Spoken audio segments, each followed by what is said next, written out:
Assalamualaikum warahmatullahi wabarakatuh. Welcome to my channel Cook with Zainul.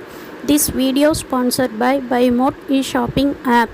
BuyMode e-shopping application is one of the shopping app now available Play Store and App Store.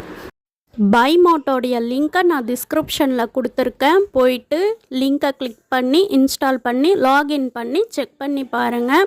பொருட்கள் எல்லாமே சூப்பராக இருக்குங்க. நான் போன வாட்டி unboxing video உங்களுக்கு போட்டிருந்தேன் என்னுடைய சேனலில். அதை செக் பண்ணி பாருங்கள். எல்லா பொருளுமே ஆஃபரில் தான் கொடுத்துருக்குறாங்க. அதுவும் நல்ல தரமான பொருள் தான் கொடுத்துருக்குறாங்க. சரியா, அதனால் நீங்களும் ஒரு டைம் விசிட் பண்ணுங்கள் கண்டிப்பாக. நம்ம இப்போ வீடியோக்குள்ளே போகிறதுக்கு முன்னாடி என்னுடைய சேனலை சப்ஸ்கிரைப் பண்ணி வச்சுக்கோங்க. அப்போ தான் நான் போடக்கூடிய வீடியோக்கள் உங்களை தொடர்ந்து வரும். இப்போ நான் என்னுடைய ஸ்டைலில் பொட்டேட்டோ ஃப்ரை எப்படி செய்கிறதுன்னு பார்க்கலாமா? அதுக்கு என்னென்ன பொருட்கள் தேவைன்றதை நான் 1 by 1 சொல்கிறேன். ஆயில், கடுகு, கருவேப்பிலை, நான் ஒரு பெரிய சைஸ் தக்காளி பழம் எடுத்துருக்கேன். அப்புறம் பூண்டு பற்கள் ஒன்றும் பாதியமாக தட்டி எடுத்துக்கலாம். நான் உருளைக்கிழங்கு ஒரு 1/4 கிலோவுக்கு கொஞ்சம் ஒரு 2 கிழங்கு கூட எடுத்திருக்கேன். அப்புறம் உப்பு, மஞ்சள் தூள், மிளகாய் தூள். ஒரு பேன் வச்சுக்கலாம். வச்சுட்டு ஆயில் ஊற்றி கடுகு போட்டு பொரிஞ்சதும் கருவேப்பிலை, அப்புறம் நான் தக்காளி போடுறத ஸ்கிப் பண்ணிட்டேன், சாரி. தக்காளி பழத்தில் கொஞ்சம் உப்பு போட்டு நல்லா கொலைய வதக்கிக்கலாம்.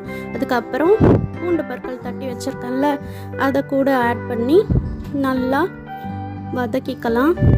நான் உருளைக்கிழங்கு பார்த்திங்கன்னா நல்லா சீவிட்டு அரிஞ்சு வச்சுருக்கேன். மண் அதிகமாக இருந்ததால் நான் தோலை எடுத்துட்டேன்.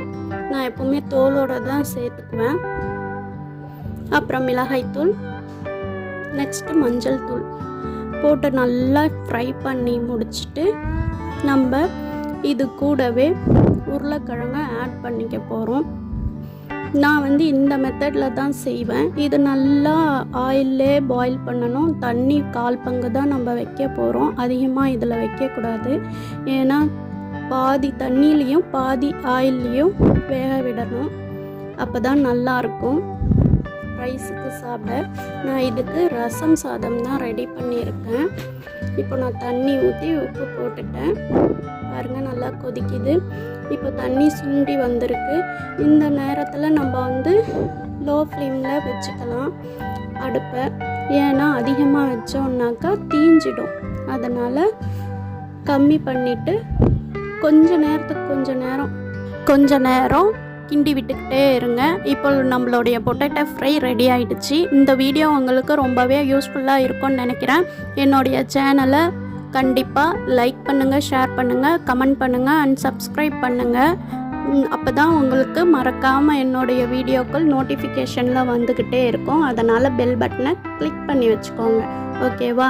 அதே போல் பைமோட் லிங்க்கை கண்டிப்பாக இன்ஸ்டால் பண்ணி செக் பண்ணி பாருங்கள். தேங்க்ஸ் ஃபார் வாட்சிங். அஸ்ஸலாமு அலைக்கும் வரஹ்மத்துல்லாஹி வபரகாத்துஹு.